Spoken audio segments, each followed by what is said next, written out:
내일의 장바구니입니다. 먼저 주제부터 화면으로 만나보시죠. 네, 오늘의 주제입니다. 금리 인하 폼 미쳤다. 최대 수혜주는 성장주라고 잡아봤습니다. 관련해서 모아렉 컴퍼니의 김민성 이사와 함께 이야기 나눠보도록 하겠습니다. 안녕하세요. 네, 반갑습니다. 네.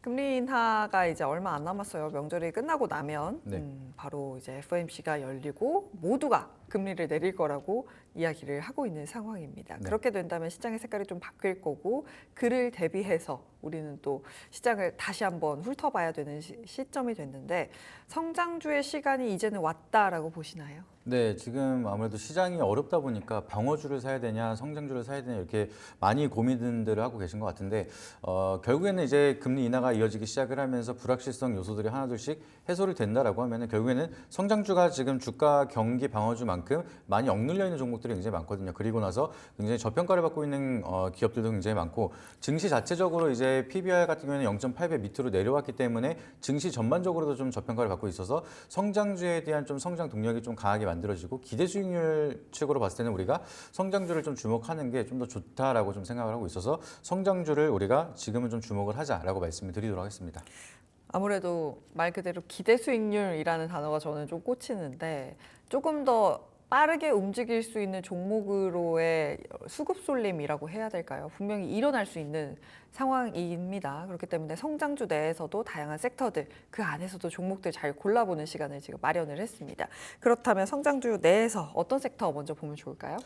일단 첫 번째로 말씀드릴 섹터는 소프트웨어 쪽을 좀 주목을 하자라고 말씀을 드리고 싶습니다. 좀 전에도 한번 말씀을 드리긴 했는데요. 네. 이제 소프트웨어 중에서도 굉장히 좀 다양한 범위가 있습니다. 근데 그 중에서 이제 보안이랑 클라우드 쪽으로 좀 주목을 하자라고 좀 부가적으로 설명을 드리고요. 일단 온디바이스 AI에 대한 시대가 이제는 뭐 AI에 대한 모멘텀이 뭐 과도기다, 임계점이 왔다, 뭐 이런 얘기가 많지만 우리가 사실상 이제 기업들에 대한 움직임을 보게 된다라고 하면은 온디바이스에 대한 세상이 어차피 지금 계속해서 진행이 되고 있습니다. 이제 핸드폰도 마찬가지고 이제 가전제품이라든지 여러 가지 모멘텀들이 지속적으로 온디바이스 AI에 대한 좀 모멘텀이 지속적으로 만들어지고 있기 때문에 핸드폰만 보시더라도 삼성이 이제 갤럭시 S24를 통해서 AI 폰이 먼저 출시가 됐고요. 그리고 이번에 애플도 AI를 기능을 탑재를 하면서 출시가 될 예정입니다. 근데 여기에 맞물리면서 화웨이도 이제 온디바이스 AI를 준비하고 있다라고 얘기를 하고 있으면서 글로벌 기업들이 지금 계속해서 온디바이스 AI에 대한 모멘텀이 굉장히 중요하다라는 것을 보여주고 있고 거기에 포커스를 맞춰서 움직이고 있기 때문에 온디바이스 AI에 대한 좀 모멘텀은 지속적으로 움직일 가능성이 높다. 좀 이렇게 말씀을 드리고요. 그리고 그것뿐만이 아니라 가전제품도 AI가 좀 지속적으로 탑재가 되고 있는 상황이 만들어지고 있습니다. 이제 냉장고라든지 TV라든지 이런 가전제품에서도 이제 온디바이스 AI 기능을 탑재를 하면서 판매를 하기 위해서 계속해서 R&D를 지속을 하고 있는데 거기에 대한 모멘텀도 지속적으로 만들어진다라고 하면은 온디바이스에 대한 기대감은 더욱더 커질 전망이 만들어지고 있다. 이렇게 생각을 하고 있고요. 그리고 이제 중요한 거는 하드웨어 같은 경우에는 경쟁 속에서 얼마나 많은 점유율을 확보를 하느냐 약간 여기에 대한 모멘텀이 이어질 수가 있는데 소프트웨어 같은 경우에는 다르게 공생이 좀 가능한 산업이라고 보시면 될 것 같습니다. 그래서 경쟁이 아니라 이제 기업과 기업 간에 대한 기술력을 좀 합쳐서 부족한 점을 채우고 다양한 기술을 개발하면서 이제 출시를 할 수 있는 그런 모멘텀을 가져갈 수가 있기 때문에 우리가 경쟁보다는 공생에 대한 산업이 성장을 할 때는 더 많은 캐파를 가져갈 수가 있다는 점을 우리가 긍정적으로 본다라고 하면은 우리가 이제 성장에 대한 모멘텀 그동안에는 좀 시스템 반도체 쪽에 대한 모멘텀이 너무 강하게 만들어지다 보니까 좀 온디바이스 AI라든지 소프트웨어라든지 이런 모멘텀들이 좀 많이 위축이 되는 모습이 있었는데 이제는 다시 한번 온디바이스 AI에 대한 모멘텀이 살아난다라고 하면은 거기에 맞물려서 결국에는 클라우드성 소프트웨어에 대한 탑재가 될 수 있는 기술들이 굉장히 많기 때문에 거기에 대한 기대감이라든지 기대 실적이 또 높아질 수가 있기 때문에 우리가 주목할 필요가 있다라고 말씀을 드리고요. 그리고 이제 중요한 건 하드웨어보다 비교적으로 수익성이 높은 산업입니다. 이제 산업에 대한 특성상 온디바이스 그 하드웨어 같은 경우에는 우리가 하드웨어라고 하면은 이제 소프트웨어가 탑재가 되는 그런 모든 제품 같은 것들을 다 하드웨어라고 볼 수가 있는데 기본적으로 핸드폰도 있고요. 이제 가전제품 아까 말씀드렸던 것처럼 뭐 TV라든지 냉장고도 하드웨어가 될 수가 있고 심지어 이제는 자동차에도 소프트웨어가 계속해서 들어가고 있기 때문에 자동차도 이제 하드웨어라고 보실 수가 있겠습니다. 근데 이 하드웨어 산업 같은 경우에는 이 제품을 생산하기 위해선 지속적으로 투자가 들어가야 되는 상황이고 물리적으로 좀 한계가 있다 보니까 생산력에 대한 캐파에서 중요도가 많이 이어질 수가 있습니다. 근데 소프트웨어 같은 경우에는 거기에 대한 좀 개발을 한번 만들어 놓는다라고 하면은 지속적인 투자가 없이 계속해서 뭐 인터넷만 연결이 된다라고 하면은 계속해서 업그레이드가 될 수가 있기 때문에 한번 잘 만들어 놓는다라고 하면은 거기에 대한 수익성이 지속적으로 안정적으로 계속해서 들어올 수가 있어서 오히려 좀 하드웨어에 대한 산업보다는 수익성이 좀 더 높은 산업이다라고 우리가 보실 수가 있겠죠. 그래서 네. 그런 점을 보시게 되면은 인프라가 좀 잘 갖춰진다라고 하면은 그 뒤에는 소프트웨어가 오히려 돈을 더 많이 벌 수 있는 산업이기 때문에 우리는 이제 금리 인하에 대해서 수익성을 바라봤을 때 좀 더 부각이 될 가능성이 높다 이렇게 말씀을 드리고요. 또 한 가지 더 덧붙여서 말씀을 드리면은 AI 기본법에 대한 기대감도 지속적으로 다시 한번 커지고 있습니다. 최근에 딥페이크랑 딥보이스 관련돼서 이슈가 부각이 되기 시작을 하면서 그동안 좀 흐지부지 됐었던 AI 기본법이 다시 한번 화두가 이뤄지고 있는 상황인데요.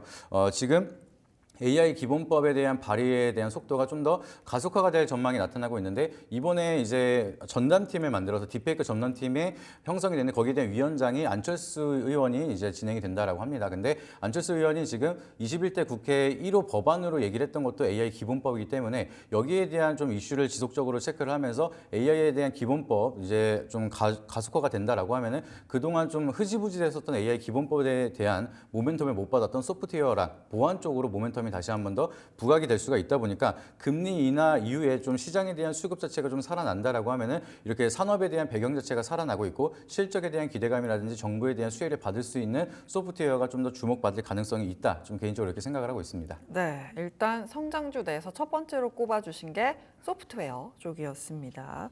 여러 가지 뭐 이제 아이폰이라든지 뭐 새로운 갤럭시에서도 온 디바이스가 시대가 열리면서 소프트웨어 쪽으로도 숫자를 찍을 수 있고 또 성장할 수 있는 부분이 있을 것 같다라고 말씀을 해주셨어요. 그렇다면 두 번째 섹터로는 어떤 걸 보면 좋을까요? 성장주 하면 사실 올해는 화장품을 빼놓을 수 없을 것 같습니다. 이제 화장품 산업이 워낙 성장을 잘하고 있기 때문에 지속적으로 앞서서도 이제 성장을 잘했던 기업들이 그동안 좀 증시가 밀리기 시작을 하면서 소폭 조정을 받은 종목들이 굉장히 많거든요. 근데 다시 한번 부각을 받을 가능성이 높다라고 좀 생각을 하고 있습니다. 그래서 우리가 이제 화장품 ETF만 보게 되면은 이제 순 자산이 지속적으로 늘어나고 있다라는 소식이 나타나고 있습니다. 이제 언론 보도에 따르면은 여기 2천억 순 자산이 2천억이 넘어가는 이제 ETF 상품들이 계속해서 늘어나면서 그만큼 화장품에 대한 좀 투자 가치가 계속해서 기대감이 커지고 있는 상황이다라고 보시면 좋을 것 같습니다. 그래서 높은 성장률을 지속적으로 보여주고 있다 보니까 투자자들이 장이 어려울 때는 결국에는 믿을 건 실적밖에 없다. 약간 이런 모멘텀 형성이 되기 시작을 하면서 ETF 쪽으로 좀 더 이제 눈길을 돌리고 있는데 결국에는 ETF에 대한 자금들이 몰리게 된다라고 하면 거기에 편입되어 있는 기업들한테 나눠서 자금들이 들어가다 보니까 그 기업에 대한 주가 수익률에서도 다시 한번 상방에 대한 기대감을 만들 수가 있기 때문에 그동안 좀 많이 조정을 받았지만 실적에 대한 모멘텀 변함이 없는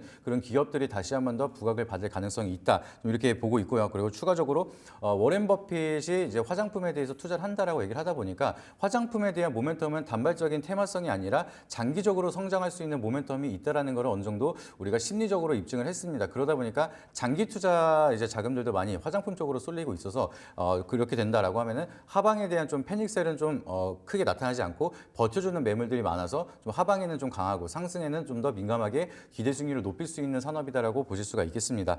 그리고 우리가 가장 중요한 거는 중국에 대한 의존도를 탈피한 다음에 미국에 대한 점유율을 확대를 하고 있으면서 거기에 대한 성장 모멘텀이 좀 강하게 만들어지고 있다 보니까 앞서서도 한번 말씀을 드린 적이 있는데 중국 정책에 대한 이제 변수가 굉장히 많다 보니까 중국에 대한 의존도가 높으면은 갑작스럽게 어떠한 리스크가 나타나서 성장을 못하는 거 아닌가? 뭐 한한여행이라든지 이런 이슈가 나타난다라고 하면은 투자 심리가 많이 위축될 수밖에 없습니다. 그래서 화장품 산업들이 많이 그래서 못 올라갔었던 모습이 나타나는데 중국을 탈피하고 나서 미국에 대한 점유율을 확대하다 보니까 중국 없이도 이제 성장할 수 있다라는 걸 어느 정도 확신하게 보여줬기 때문에 실적을 기반으로 상승을 하고 있어서 이거는 뭐 테마적으로 끝나는 게 아니라 지속적인 좀 관심을 두고 우상향으로 우리가 계속해서 상승 추이를 기대해 볼 수가 있는 산업이다. 좀 개인적으로 이렇게 생각을 하고 있고요. 네. 그리고 이제 추가적으로 미국뿐만 아니라 이제 동아시아라든지 아시아, 일본 쪽으로도 점유율을 계속해서 높여가고 있는 게 이제 화장품이기 때문에 우리가 이런 점을 보게 된다라고 하면은 단순하게 이제 미국 시장만 바라보는 게 아니라 글로벌에 대한 점유율이 빠르게 확보가 되고 있기 때문에 그런 점을 생각을 한다라고 하면은 화장품은 이제 피크아웃에 대한 우려를 가질 게 아니라 이제 시작인 구간이다라고 좀 생각을 하고 우리가 기대감을 더 많이 가져가고 그리고 금리 인하가 나타난다라고 하면 결국에는 성장하고 있는 기업들에 대한 좀 부채라든지 이제 이자에 대한 부담이 덜 진행 진행이 되다 보니까 R&D라든지 생산을 할 때 좀 부담이 덜하고 수익성이 더 높아질 수가 있어서 그 점을 참고하신다라고 하면 화장품 산업도 우리가 계속해서 주목을 할 필요가 있다 이렇게 말씀을 드리도록 하겠습니다. 네, 실적 모멘텀이 사실 사라지지 않았는데 최근에 주가가 조정을 받으면서 밸류에이션 매력도 지금 생겨 있는 상황입니다. 또 화장품주 내에서 종목을 선정할 때 사실 요즘에 인디 브랜드 이런 것들 굉장히 유행이잖아요. 그래서 이 인디 브랜드들을 잘 만들어 줄 수 있는 종목이 있고 아니면 아예 아모레퍼시픽처럼 대형주들이 있는데 화장품주는 어느 쪽으로 좀 비중을 실으면 더 좋을까요? 제가 전 방송 때 한번 말씀드렸던 종목이 있는데 아모레퍼시픽 한번 말씀을 드린 적이 있거든요. 그래서 차트를 한번 보여주시게 되면은 아모레퍼시픽 같은 경우에는 실적이 이제 체질 개선이 잘 되면서 중국항 매출이 떨어지는 게 어닝 쇼크가 나타나고 좀 주가가 조정이 나타났었는데 그때가 오히려 우리는 길게 봤을 때 호재라고 말씀을 드렸습니다. 그래서 제가 제일 중요한 거는 이제 뭐 색조 화장품이라든지 기초 화장품이라든지 여러 가지로 이제 분류해서 보셔도 좋지만 이제 결과적으로는 중국향에 대한 매출을 벗어나고 미국향 매출에 대한 성장성을 확보하고 있는 기업을 좀 주목하라고 말씀을 드렸는데 그리고 나서 좀 안정적으로 서서히 올라가고 있는 모습 보여주고 있습니다. 시장이 안 좋은데도 불구하고 좋은 흐름을 계속해서 만들어주고 있기 때문에 좀 과도하게 이제 이미 악재가 좀 반영이 돼서 좀 하락이 나타나고 다시 한번 바닥을 다지고 있는 종목이거나 아니면 실적 추이가 이제 중국을 탈피하고 미국에 대한 모멘텀을 확실하게 가져갈 수 있는 그런 기업들을 좀 주목하면은 그래도 지금 같은 구간에서 더 좋은 결과를 만들 수 있는 좀 저가 매수에 대한 기회가 많이 만들어질 거다 이렇게 말씀을 드리도록 하겠습니다. 근데 저는 사실 모르겠어요. 제가 화장품을 많이 써서 그런지 모르겠는데 저 같은 경우는 이제 유튜버들도 보면 요즘에는 이 제품 어디서 만들었어요 하면서 브랜드가 아니라 뒤에 ODM, OEM 업체들을 이야기를 하거든요. 네. 그러다 보니까 오히려 대형주 브랜드를 달고 있는 것보다 그런 쪽의 실적이라든지 모멘텀이 더 있지 않을까라는 생각도 사실 드는데 네. 그럼에도 불구하고 아모레퍼시픽을 이야기를 하시는 이유가 한 가지만 좀 더 들을 수 있을까요?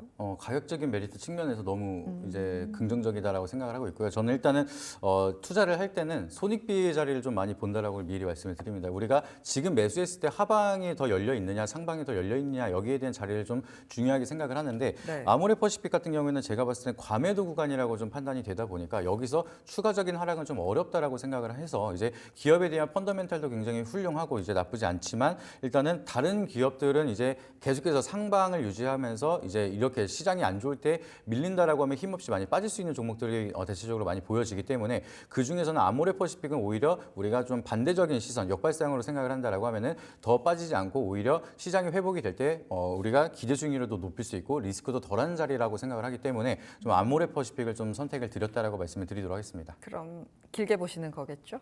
당연히 이제 아모레퍼시픽은 급등락이 네. 막 큰 종목은 아니다 보니까 여유 있게 좀 길게 보시라고 말씀드리도록 하겠습니다. 네, 화장품주 이야기도 좀 들어봤습니다. 그렇다면 마지막으로 성장주 sek터 내에서 하나 좀 더 보고 싶은데 어디를 보면 좋을까요? 일단은 2차 전지를 좀 말씀을 드리려고 하는데 이것도 마찬가지로 길게 보시는 게 중요하다고 말씀을 드리고요. 일단은 최근 들어서 오늘 같은 경우에도 시장에서 자율주행 모멘텀들이 시장이 안 좋은데도 불구하고 좀 잘 움직이는 모습이 나타났습니다. 근데 이슈가 하나가 있는 게 원격 자율주행에 대한 표준화를 추진한다라는 얘기가 나오기 시작을 하면서 제가 전에도 여기서 이제 이 시간대 말씀을 드렸던 게 이제 전기차에 대한 캐즘 현상을 극복하기 위해서는 자율주행에 대한 모멘텀이 좀 더 붙어주는 게 중요하다라고 말씀을 드렸는데 거기에 대한 모멘텀이 다시 한번 만들어지고 있다라고 보시면 좋을 것 같습니다. 그래서 운전자가 없는 레벨 4를 이제 상용화를 하기 앞서서 원격 자율주행에 대한 표준화를 추진하면서 많은 사람들이 좀 기대감을 만들어가고 있는 상황이고요. 이게 좀 결과적으로 잘 만들어진다라고 하면은 그동안에 좀 주춤했었던 전기차라든지 하이브리드에 대한 차량 판매량이 다시 한번 더 회복을 하기 시작을 하고 좀 주가 측면에서 좋은 흐름이 만들어질 수 있을 거다 좀 이렇게 생각을 하고 있습니다. 그래서 완전 자율주행 같은 경우에는 5단계지만 이제 운전자가 없는 레벨 4만 이제 상용화가 된다 하더라도 좀 혁신적으로 많은 기대감을 가져갈 수가 있기 때문에 우리는 여기에 대한 모멘텀을 좀 지속적으로 체크가 필요하다라고 말씀을 드리고요. 그리고 이제 악재에서 악재가 또 계속해서 만들어지다 보니까 2차 전지에 대한 시장 반응은 조금 상반되기 시작을 했습니다. 그동안에는 악재만 나온다라고 하면 어디가 바닥일지 모를 정도로 계속해서 떨어지던 시장이 이제 기업이 이제는 악재 이후에 이제 캐진 현상에서 배터리 화재까지 나타나다 보니까 이거보다 더 큰 악재는 없을 거다라는 생각이 나타나기 시작을 하면서 바닥주에 대한 수급 기대감이 만들어지고 오히려 좀 수급이 들어오고 소폭 상승을 하고 있는 그런 흐름들이 만들어지고 있습니다. 그래서 지금 당장 커다란 상승을 기대한다라고 말씀을 드리기보다는 일단은 하방에 대한 경직성이 나오는 구간이 형성이 되고 있기 때문에 이제는 우리가 좀 바닥권이다라는 기대감을 가지고 서서히 모아가는 전략이라든지 아니면 시장에 대한 관심을 조금씩 체크할 필요가 있다라고 말씀을 드리고요. 지금 우리가 이제 많은 그동안의 주가 조정이 계속해서 이어지는 대표적으로 2차 전지가 많은 하락을 많이 보여주고 있었습니다. 근데 최근에는 이제 빅테크계의 세론이 나타나기 시작을 하면서 많이 뜬 종목들을 팔기 시작을 하고 그동안 바닥에 있었던 2차 전지들을 모아간 전략이 나타나고 있다 보니까 이제는 우리가 바닥에 있는 2차 전지도 다시 한번 금리 인하에 대한 모멘텀이 만들어진다라고 하면 다시 한번 바닥권에 대한 가격적인 메리트 측면이 또 호재가 되기 시작을 하면서 우리가 단기적인 중장기적인 상승에 대한 모멘텀을 좀 기대해 볼 수가 있다. 이렇게 말씀을 드리도록 하겠습니다. 네, 금리 인하 수혜가 기대되는 소프트웨어, 화장품, 2차 전지 이야기 들어봤습니다. 그렇다면 탑픽 종목 가장 좀 유망하게 보고 계신 종목은 어떤 걸까요? 소프트웨어 쪽으로 말씀을 드렸던 종목 중에 하나인데 한글과 컴퓨터를 좀 긍정적으로 보고 있습니다. 아무래도 이제 클라우드 사업에 대한 진행을 하고 있다 보니까 여기에 대한 모멘텀도 지속적으로 우리가 기대를 해볼 수가 있다라고 말씀을 드리고요. 그리고 최근 들어서 디페이스 관련된 이슈에서도 모멘텀을 같이 가지고 있는 게 지금 한글과 컴퓨터가 투자한 기업 중에 이제 페이스픽 2대 주주로 이제 생체 인식에 대한 기술을 가지고 있는 그런 기업이기 때문에 여기에 대한 모멘텀이 다시 한번 만들어진다라고 하면은 다시 한번 주가적인 측면에서도 테마성으로도 움직일 가능성이 있다 이렇게 보고 있고요. 지금 삼성 SDS랑 같이 협업을 하면서 진행을 하고 있는 AI 사업들도 굉장히 많이 진행을 하고 있습니다. 그래서 글로벌 시장에 대한 좀 모멘텀도 좀 강하게 가져간다라고 하면은 그동안에 한글과 컴퓨터 같은 경우에는 좀 국내에만 국한이 되어 있다라는 게 좀 저평가에 대한 원인 중에 하나였는데 이제는 글로벌 시장을 좀 계속해서 이어진다라고 하면은 실적에 대한 개선도 빠르게 좀 기대감을 가져갈 수가 있고요. 지금 글로벌 시장을 빠르게 점투하지 않더라도 벌써부터 올해 꾸준한 호실적을 보여주고 있고 증권가에서는 3분기는 최대 실적을 좀 기대하고 있다라고 얘기를 하고 있기 때문에 실적적인 측면에서도 지금 구간은 굉장히 저평가 구간이라서 우리는 이제 접근해 볼 필요가 있다 이렇게 말씀을 드리도록 하겠습니다.